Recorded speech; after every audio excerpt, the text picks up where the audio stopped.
बागुल, महामंत्री देवगिरी प्रांत, अखिल भारतीय अधिवक्ता परिषद देवगिरी प्रांत संचालित एक सफल न्याय केंद्र की कहानी साझा करने के लिए आपके सामने प्रस्तुत हूँ। 7 सितंबर 1992 को नई दिल्ली में अखिल भारतीय अधिवक्ता परिषद का उद्घाटन करते हुए दत्तोपंत जी ठेंगड़ी ने पुनरुत्थानशील भारत के बारे में अपना दृष्टिकोण साझा किया। उन्होंने इस संबंध में कानून बनाकर और संविधान में संशोधन करके कानून और कानूनी व्यवस्था में बदलाव करके सभी कानूनी और संवैधानिक पहलुओं पर नए सिरे से विचार करने की आवश्यकता पर रेखांकन किया। इसीलिए अधिवक्ता परिषद पुनरुत्थानशील भारत के लिए कानून बनाने की प्रक्रिया में योगदान देते आ रही है। अधिवक्ता परिषद समाज के सामने आने वाली समस्याओं और विशेष रूप से समाज में हाशिए पर पड़े वर्ग पर विशेष ध्यान देते हुए न्याय वितरण प्रणाली के लिए समाधान के लिए गैर पक्षपातपूर्ण दृष्टिकोण के साथ काम कर रही है। परिषद सामाजिक और सांस्कृतिक प्रभाव वाले विभिन्न कानूनी मुद्दों की ओर कानूनी बिरादरी का ध्यान आकर्षित कर रही है। परिषद के दर्शन के अनुसार कानूनी व्यवस्था को वंचितों और वंचितों की जरूरतों के प्रति ज्यादा संवेदनशील रहना चाहिए। परिषद गांव और शहरी झुग्गियों में रहने वाले लोगों को मुफ्त कानूनी सहायता प्रदान करने के लिए न्याय केंद्र चलाती है। परिषद ने समाज के वंचित वर्ग के अधिकारों और हितों की रक्षा के कई सार्वजनिक एवं सामाजिक हित याचिकाएं दायर की हैं। परिषद ने पूरे देश में न्याय केंद्र, कानूनी सहायता केंद्र स्थापित कर अपनी नीति को लागू करने की योजना भी बनाई है। न्याय केंद्र का उद्देश्य आम जनता और खास तौर पर गरीब लोगों की मदद करना है। न्याय केंद्र कानूनी सलाह और कानूनी साक्षरता प्रदान करता है। यह समाज में तनाव को कम करने वाला उपाय है। इसका उद्देश्य समाज और परिवारों में विवाद का निपटारा करना है। यह कानूनी पेशवरों को कानूनी समस्याओं में फंसे गरीब लोगों को सेवाएं देने का अवसर प्रदान करता है। कईयों के लिए यह न्यायिक कर्तव्य को कम करने का छोटा सा उत्तर भी हो सकता है। यह अधिवक्ताओं को मानसिक संतुष्टि देगा क्योंकि यह समाज में निस्वार्थ सेवा प्रदान करने का तरीका प्रदान करता है। अधिवक्ता परिषद न्याय केंद्र विधिक जागरूकता शिविर, संगोष्ठी, विधिक कार्यशालाएं, जनहित याचिकाएं, अध्ययन एवं शोध समूह, न्याय प्रवाह नामक त्रैमासिक पत्रिका का प्रकाशन, यह महत्वपूर्ण गतिविधियां अखिल भारतीय अधिवक्ता परिषद द्वारा चलाई जाती है। 2022 से अखिल भारतीय अधिवक्ता परिषद अपनी गतिविधियों के अलावा 4 आयामों भी काम कर रही है। संगठन, ऑर्गेनाइजेशन, ज्ञान समूह, नॉलेज कलेक्टिव, लिटिगेशन कमीशन और आउटरीच। आउटरीच का मतलब है सर्वव्यापी सज्जन शक्ति तक पहुंचना। आउटरीच का उद्देश्य व्यवस्था परिवर्तन है। अधिवक्ता परिषद के अधिवक्ता परम वैभव यानी पुनरुत्थानशील भारत के संदेशवाहक है। संगठन के रूप में हमें लोगों की पहुंच से बाहर नहीं होना चाहिए क्योंकि संगठन आउटरीच का आधार है और समन्वय संगठन की आत्मा है। आउटरीच का मतलब है पहुंच से बाहर, निरंतर, असीमित, मजबूत संबंध, सकारात्मक आख्यान स्थापित करना। भारत माता को उसके पुराने वैभवशाली, गौरवशाली परिस्थिति को स्थापित करने के मुख्य उद्देश्य को ध्यान में रखते हुए व्यवस्था परिवर्तन करना। आउटरीच पहुंच से बाहर जहां हम पहुंचे नहीं। न्याय केंद्र उन लोगों तक पहुंचने का एक तरीका है जो अधिवक्ता परिषद की नियमित पहुंच या संपर्क में नहीं है और आउटरीच का ही एक भाग न्याय केंद्र के माध्यम से हम सामान्य जनों तक पहुंच सकते हैं।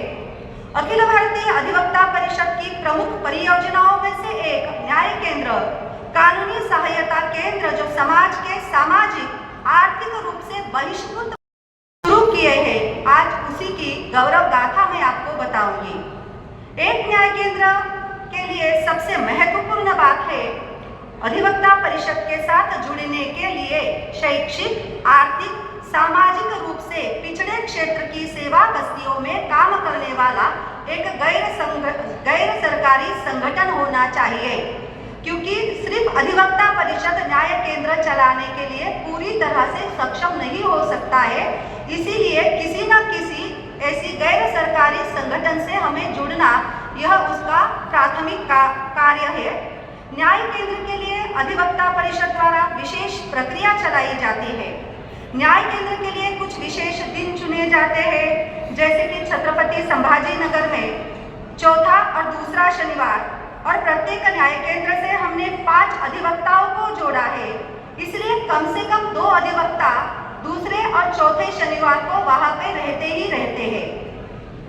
न्याय केंद्र में हम मध्यस्थता या परामर्श के साथ मामलों को सुलझाने की कोशिश करते हैं या उस व्यक्ति को पुलिस के साथ साथ मुफ्त कानूनी सहायता सेवाओं तक आसान पहुंच प्रदान करते हैं। कभी कभी परामर्श या ध्यान के लिए 4-5 सत्र भी लेने पड़ते हैं। केंद्र को सफल बनाने के लिए हमें हर महीने ऑनलाइन मीटिंग भी लेनी पड़ती है और हर 3 महीनों के बाद एक फिजिकल मीटिंग भी लेनी पड़ती है। और सबसे महत्वपूर्ण बात है, हम आने वाले पक्ष से एक स्वैच्छिक फॉर्म भी भरवा लेते हैं। वो फॉर्म की PDF भी सबको दी जाएगी। NGO और अधिवक्ता परिषद द्वारा उनके ये सभी रिकॉर्ड मेंटेन करना बहुत आवश्यक है। अखिल भारतीय अधिवक्ता परिषद देवगिरी प्रांत और सावित्रीबाई फुले महिला एकात्म समाज मंडल के संयुक्त तत्वावधान में पहला न्याय केंद्र हमने वहां पे मिलिंद नगर में शुरू किया। उस क्षेत्र में गुरुवर्या रहूजी साल्वे स्वास्थ्य केंद्र पहले से ही कार्य कर रहा था।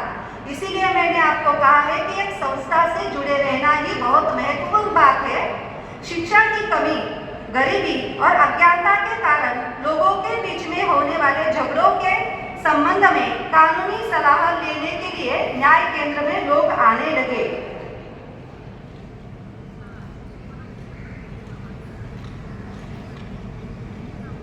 इस पहले न्याय केंद्र की सफलता के बाद अधिवक्ता परिषद देवगिरी प्रांत द्वारा और भी 4 सेवा बस्तियों में न्याय केंद्र चलाए गए, शुरू किए गए। न केवल सभी 5 न्याय केंद्र शुरू किए, बल्कि आज तक संभाजी नगर में ये सभी 5 न्याय केंद्र सफलतापूर्वक निरंतर कार्य कर रहे हैं। साथ ही साथ अब 2023 में एक छठा न्याय केंद्र, और सबसे खुशी की बात, अहिल्यानगर, बुलेट, परभणी जिले में भी इस प्रकार के सफल न्याय केंद्र शुरू हुए हैं। शुरुआत में न्याय केंद्र का प्रचार प्रसार कुछ घरों में जाकर किया गया। कोई छोटा बड़ा विवाद होता तो न्याय केंद्र के माध्यम से उसका समाधान किया जाता। कई परिवारों को दिशा देने का कार्य न्याय केंद्र के माध्यम से किया गया। न्याय केंद्र का कुछ अनुभव कथन मैं आपके सामने प्रस्तुत करूंगी। भगिनी निवेदिता सेवा केंद्र में प्रणाली घोरपड़े परियोजना समन्वयक है। उन्होंने कहा कि एक पड़ोसी ने अपने पड़ोसी का बिजली का बिल गलती से भर दिया, मांगने पर उसने इनकार किया, तो न्याय केंद्र के माध्यम से उनको एक नोटिस दी, तो रातों रात उसने उनका लाइट का बिल वापस कर दिया। संत रोहिदास केंद्र है, जहां अनिता जी परियोजना समन्वयक है। उन्होंने बताया कि 2019 से एक पति पत्नी अलग रह रहे थे और पति पत्नी का मामला निपटाने के लिए ससुराल वाले एक स्कॉर्पियो कार लेके आए और आज मामले को निपटाएंगे और खत्म करेंगे, ऐसा सोचकर आए थे। लेकिन हमारे अधिवक्ता पटाले ने उनको 3-4 घंटे परामर्श करके समझाया और उसी स्कॉर्पियो में वो उसे ले गए और आज वो खुशी खुशी रह रहे हैं। ब्रिजवाड़ी का न्याय केंद्र परियोजना समन्वयक रत्नमाला ताई जी ने कहा है कि उनके केंद्र में यौन उत्पीड़न के कुछ मामले, संपत्ति से जुड़े कुछ मामले, नशे की लत के कुछ मामले, पारिवारिक उत्पीड़न के कुछ मामले, यहाँ तक कि जो लोग 15-15 साल से वहाँ पे अपने न्याय कोर्ट में जाते थे और उनको न्याय नहीं मिला, उनको भी न्याय केंद्र के परामर्श के द्वारा न्याय मिल गया है। संत मीराबाई सेवा प्रकल्प 1 और चौथा न्याय केंद्र वहाँ की परियोजना समन्वयक आरती ताई ने बताया कि न्याय केंद्र के बारे में जब भी कोई मामला आता है और अगर उस वक्त अधिवक्ता नहीं है तो फोन पर भी वह हमें परामर्श करके न्याय दिलाने के लिए मदद करते हैं। गुरुवर्य लहूजी सालवे स्वास्थ्य केंद्र ने कहा है कि इस साल उनके पास 40 से भी ज़्यादा केसेस आई, उसमें से 25 से ज़्यादा केसेस को न्याय दे सके।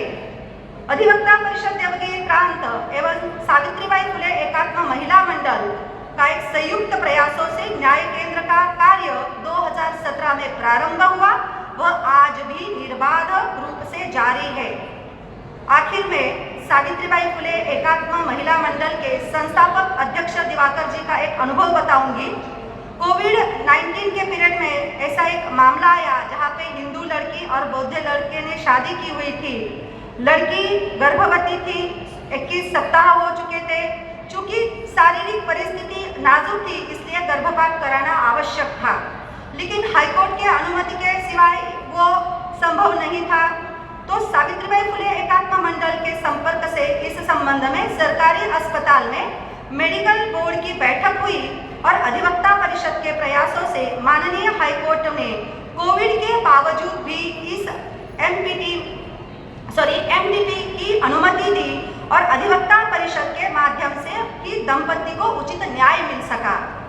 तो कहने का तात्पर्य है, सिर्फ अधिवक्ता परिषद यशस्वी न्याय केंद्र को नहीं चला सकती, हमें किसी ना किसी गैर संगठन से यहाँ पे मदद लेनी शुरू किए हैं। आज उसी की गौरव गाथा मैं आपको बताऊंगी। एक न्याय केंद्र के लिए सबसे महत्वपूर्ण बात है अधिवक्ता परिषद के साथ जुड़ने के लिए शैक्षिक, आर्थिक